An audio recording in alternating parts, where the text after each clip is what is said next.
na madamdaming emosyon ang covered court o gymnasium sa bayan ng Dingalan, Aurora nitong Lunes kung saan inilunsad ang flag raising ceremony ng mga kawani at halal na opisyal ng lokal na pamahalaan. Ito po yung aming huling pag-host ng Mayor's Office na ako po ang inyong pinagbayan. With the 9 days to go, ay magkakaroon tayo ng pagkakaroon ng administrasyon. Hindi masakit, dahil alam ko naman na pinagtiwalaan nyo ang susunod na po ng bayan na tulad ng pagtitiwalang binigay nyo po sa akin. Hindi na napigilang mapaluha ni outgoing Dingalan Mayor Sherwin Taay dahil iyon na daw kasi ang huling pagkakataon na mangunguna sa nasabing programa ang tanggapan ng punong bayan sa ilalim ng kanyang administrasyon bilang alkalde. At naiiyak ako, hindi dahil sa nalulungkot ako pagiging ordinaryo mamamayan ako, kundi naiiyak ako dahil pag binabalikan mo pala yung nangyari, doon mo ma-appreciate na meron tayong ginawa. Hindi ginawa ni Mayor, hindi ginawa ng Sangguniang Bayan, kundi ginawa natin lahat. Palakpakan po natin ang mga isa. Ayon kay Mayor Taay, hindi umano resulta ng kalungkutan ng kanyang naging emosyon, kundi ito ay indikasyon ng lubos na kaligayahan dahil ngayong huling mga araw ng kanyang panunungkulan daw nito, lubos na nakikita ang malaking progreso at pagbabago ng siyang pundasyon para sa tuloy-tuloy na pag-asenso ng Dingalan na pinag-alayan nito ng matapat at progresibong paglilingkod bilang ama ng mga mamamayan sa nasasakupan nito. Hindi magiging posible ang lahat ng bagay na ito kung hindi tayo nagtulungan sa isang lugar, bansa, lalawigan o bayan.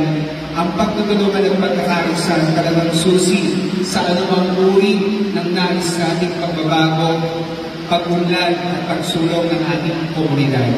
Nagpahayag ng kaligayahan ng alkalde dahil batid umano nito na handang-handa na ngayon ang nasabing bayan para sa mas mabibigat pang pagsubok na posibleng harapin ito sa hinaharap o sa mga susunod pang panahon na kung saan ay pinayuhan din ni Mayor Taay ang mga kapwa nito halal na opisyal ng bayan na huwag sayangin ang pagkakataon at mandato ng mamamayan na mag-iwan ng makabuluhang legasiya, partikular na sa bayan na kanilang lugar na titirhan ng mahabang panahon o hanggang sa huling sandali ng kanilang mga buhay. Alam mo po, ay pagpapatuloy natin ang pagtutulungan.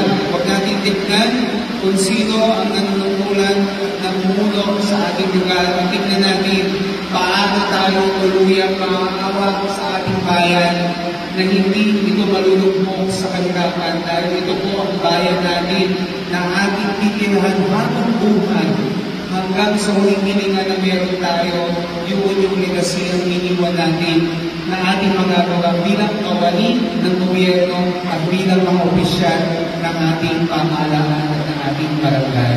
Bukod sa mga kawani ng pamahalaang lokal, simula sa maliliit hanggang sa mga head offices at mga kapwa nito opisyal ay pinasalamatan din ni outgoing Mayor Taay ang bawat mamamayan ng Dingalan na malaki ang naging ambag upang may sakatuparan ang lahat ng mga proyekto para sa kaunlaran ng bayan at iba pang mga dahilan ng malaking pagbabago na wala noon sa bagong Dingalan ngayon.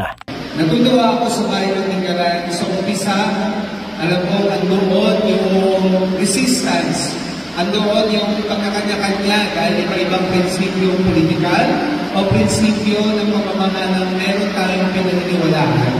Pero as we go along the way, nakita ko po yung ating journey, yung ating paglalakbay mula sa mga kasama natin sa barangay, mga kapitan, barangay officials, department heads, mga nag-retire, mga bagong appointee, mga empleyado, dumating, umalis, mga nadagdag, at ng ating mga kasamang national government agency. Masaya umanong bibitawan ng alkalde ang kanyang posisyon sa pamahalang bayan dahil batid nito na ang malaking bilang ng mga mamamayan sa lugar ay mayroon ng buklod na prinsipyong katulad ng sinulong nito na nakatuon sa interes ng mas maraming mamamayan at ng kanilang mahal na bayan.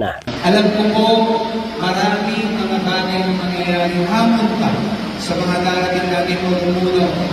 Pero alam ko po na ang tamang direksyon na meron tayo ay paniniwalaan na mas nakakaraang higit na tao ng bayan ng kapunikanin dahil ginagawa natin kung anong pabuti para sa ating barangay, sa ating bayan at sa ating ating buong nasasabuhay. Kaya po, salamat sa pag-share ng ating own memories. Mayor's Office, thank you very much sa mga nakasama mo sa ating mula po sa janitor, mula po sa ating mga aides, sa ating mga taga-timpla ng kape, taga-asikaso, dishwasher, sa lahat ng mga maliliit na mga gawain ng mga empleyado hanggang sa malalaking mga gawain ng mga department head at mga miyembro ng Sangguniang Bayan. Maraming salamat po sa inyo. Samantala, panatag at kampante naman si Mayor Sherwin Taay sa kanyang pagbaba sa pwesto bilang punong bayan dahil ang kapalit nito ay ang kanyang may bahay na si Dingalan Mayor-elect Aurora Guzman Taay na matagal nagsilbi bilang guro at punong guro ng St. Patrick's Academy at may malawak na kaalaman at kasanayan upang pamahalaan ang isang bayan na hinubog ng simbahan. Mula sa lalawigan ng Aurora, ito si Ferdinand Pascual, humahataw sa pagbabalita.